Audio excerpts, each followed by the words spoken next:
এবার বাংলাদেশের হয়ে খেলতে অস্ট্রেলিয়া থেকে আসছেন একজন তরুণ প্রতিভাবান ফুটবলার। বাংলাদেশ ফুটবল ফেডারেশন আগামী দিনে দেশের ফুটবলে প্রবাসী খেলোয়াড়দের ভূমিকা বাড়াতে ব্যাপক পরিকল্পনা করছে। সভাপতি তাবিত আওয়াল জানিয়েছেন, প্রবাসী বাংলাদেশি বংশোদ্ভূত খেলোয়াড়দের জাতীয় দলে অন্তর্ভুক্তির মাধ্যমে বাংলাদেশের ফুটবলকে আন্তর্জাতিক পর্যায়ে নিয়ে যেতে চান। তারই ধারাবাহিকতায় অস্ট্রেলিয়া থেকে আসছে নামকরা বিদেশি প্রবাসী ফুটবলার। কে সেই অস্ট্রেলিয়ান ফুটবলার, তার সম্পর্কে বিস্তারিত জানার আগে বলে রাখি, এখনো আপনারা যারা নিউজ এক্সট্রা বিডি ইউটিউব চ্যানেলটি সাবস্ক্রাইব করেননি তারা এখনই সাবস্ক্রাইব করুন এবং খেলাধুলার সকল আপডেট সবার আগে পেতে ইন্টারবিডি স্পোর্টস ফেসবুক পেজটি ফলো করুন। চলুন অস্ট্রেলিয়ান সেই ফুটবলার সম্পর্কে বিস্তারিত জেনে নিই। অস্ট্রেলিয়ার ফুটবলের শীর্ষ স্তরের ক্লাব ওয়েস্টার্ন ইউনাইটেড। এই ক্লাবের একাডেমিতে অনূর্ধ্ব 18 পর্যায়ে খেলেন বাংলাদেশি বংশোদ্ভূত ফুটবলার আরহাম ইসলাম। রাইট উইঙ্গার হলেও রাইট ব্যাক হিসেবেও খেলতে পারেন এই তরুণ। আরহামের বাবা আরিফুল ইসলামের আগ্রহ ছেলে বাংলাদেশের হয়ে খেলুক, সেই আগ্রহের ভিত্তিতে তিনি বাফুফের সঙ্গে যোগাযোগ করেন। বাংলাদেশ ফুটবল ফেডারেশনের টেকনিক্যাল বিভাগ আরহামের ভিডিও এবং প্রয়োজনীয় তথ্যাদি সংগ্রহ করে এবং আরহামের বিষয়টি বিবেচনা করে দেখেন ফেডারেশন। বিদেশি ফুটবলারদের বাংলাদেশে আসার হিড়িক শুরু হয়েছে হামজাকে দিয়েই। মূলত হামজার থেকে অনুপ্রাণিত হয়ে আরহামের মতো অসংখ্য ফুটবলার তারা আগ্রহ প্রকাশ করেছে দেশের হয়ে খেলার জন্য।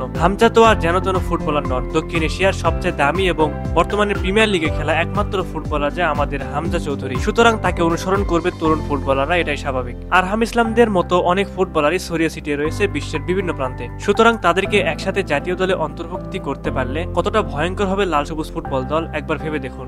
বাংলাদেশ জাতীয় ফুটবল দলের অধিনায়ক জামাল ভুঁইয়া ডেনমার্ক প্রবাসী। নির্ভরযোগ্য ডিফেন্ডার তারিক কাজীর বেড়ে ওঠা ফিনল্যান্ডে। সবশেষ ইংল্যান্ড থেকে এসেছেন হামজা চৌধুরী। বয়সভিত্তিক এবং সিনিয়র পর্যায়ে বাংলাদেশ ফুটবল ফেডারেশন ভালো মানের প্রবাসী ফুটবলার খুঁজছে। আরহামের সিদ্ধান্ত অবশ্যই তার ব্যক্তিগত এবং আমরা সেটাকে পরিপূর্ণভাবে সম্মান করি, কিন্তু বাংলাদেশি ফুটবল ফ্যান হিসেবে অবশ্যই চাইব তিনি অদূর ভবিষ্যতে লাল সবুজের হয়ে খেলুক। সুপ্রিয় দর্শক, আপনাদের কাছে কি মনে হয়, আরহামকে কি ফিউচারে জাতীয় দলে পাওয়া সম্ভব? অবশ্যই আপনারা সেই বিষয়ে আপনাদের মূল্যবান মতামতটি আমাদের কমেন্ট করে জানাতে ভুলবেন না।